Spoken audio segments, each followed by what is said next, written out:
Hey everyone, welcome back to the channel. Today, we're decoding the secret language of the office. Ever sat in a meeting feeling like your boss and colleagues are speaking a completely different language? Well, you're not alone. This corporate jargon can be confusing, but don't worry, I'm here to help you crack the code. By the end of this video, you'll be speaking office like a pro. We're going to cover 24 essential terms that your boss definitely expects you to know. Let's get started and turn that confusion into confidence. First up, let's talk about meetings and discussions. You've probably heard your manager say, "Let's circle back on that." This simply means they want to revisit the topic later. It's not a dismissal, just a way to keep the current meeting on track. Similarly, if someone says, "Let's table this discussion," they're suggesting you postpone it to a future time. It's a way to prioritize what needs to be decided right now. Another common one is sync up. This is all about getting on the same page, updating each other on progress, and making sure everyone's views are aligned. It's crucial for teamwork, so when you hear it, be ready to share your updates and listen to others. Now for some document and scheduling terms. When your boss asks for a deck, they're not talking about a deck of cards. They mean a presentation, usually made in PowerPoint or Google Slides. So, if they ask you to prepare a deck, it's time to fire up your presentation software. And how do you schedule the meeting to present that deck? You send a calinvite, which is short for a calendar invitation. It's a digital request for a meeting that goes right into everyone's calendar. What if you need to provide a quick summary of a big project? That's where a one-sheeter comes in. It's a single-page document that condenses all the key information into a digestible format. It's perfect for busy executives who need the highlights fast. Let's move on to the money talk, compensation and benefits. Your benefits package is a huge part of your total compensation. This includes things beyond your regular paycheck, like health insurance, dental coverage, and retirement plans. Speaking of retirement, a 401k is a very common employer-sponsored retirement savings plan in the US. You contribute a portion of your paycheck, and sometimes your employer matches a percentage of your contribution. It's a powerful tool for building your future savings. Don't overlook these benefits when you're evaluating a job offer. They add significant value. Time off is another critical area. PTO stands for paid time off. This is your bank of paid hours you can use for vacation, personal days, or when you're sick. It's your time to recharge, so make sure you use it. When you are using that PTO, you'll set up your OOO automatic email reply. OOO means out of office. It lets people know you're not available and when you'll be back, and often provides an alternative contact for urgent matters. This helps manage expectations and ensures work continues smoothly while you're away. Now for some quick acronyms you'll see in emails and chats. DD stands for direct deposit. This is how most companies pay their employees these days. Your salary is deposited directly into your bank account. It's convenient and secure.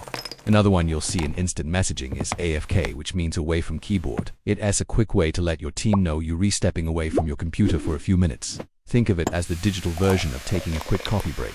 It's simple, but it's good communication etiquette in a remote or hybrid work environment. Let's dive into the wonderful world of taxes and deadlines. Let's get back to communication. You might hear your boss say, "Let's touch base next week." This is a casual way of saying "let's connect" or "let's check in with each other." It's a low-pressure way to schedule a future conversation to catch up on progress. Another key term, especially as you grow in your career, is delegate. To delegate means to assign a task or responsibility to someone else. Good managers are skilled at delegating. It empowers the team, frees up the manager to focus on higher-level strategy, and helps employees develop new skills. If you're asked to delegate, it's a sign of trust in your judgment. Understanding how you're paid is fundamental. A wage is typically an hourly rate of pay. You get paid for the exact number of hours you work. This is common in retail, hospitality, and part-time roles. A salary, on the other hand, is a fixed amount of money you're paid over a year, usually divided into regular paychecks. Salaried employees are expected to get the job done, regardless of whether it takes 35 or 45 hours in a given week. And on top of your wage or salary, you might earn a bonus. This is extra money paid for achieving specific goals or as a reward for excellent company performance. Bonuses can be a great motivator. Ever feel like you have too much on your plate? That's about bandwidth. In an office context, bandwidth refers to your capacity to take on more work. If your manager asks if you have the bandwidth for a new project, they're asking if you have the time and energy to handle it without getting overwhelmed. Being honest about your bandwidth is important for avoiding burnout and producing quality work.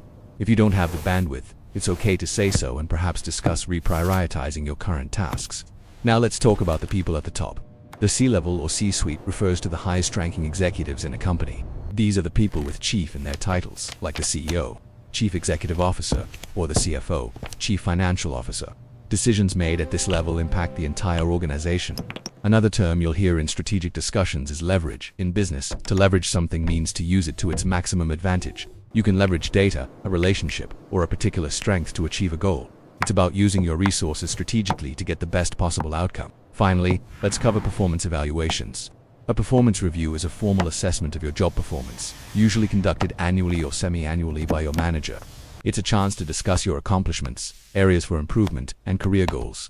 To prepare for this, you'll often be asked to complete a This is your opportunity to reflect on your own performance, highlight your achievements with specific examples, and identify areas where you want to grow. A thoughtful self-assessment can set a positive tone for your performance review and show your manager that you re-engaged and self-aware. And there you have it, 24 key office terms that will help you navigate the corporate world with confidence. It might seem like a lot, but you'll pick them up quickly. The more you hear and use them, the more natural they'll become. Understanding this language isn't just about fitting in. It's about understanding the expectations and dynamics of your workplace, which is key to succeeding in your career. I hope this guide was helpful.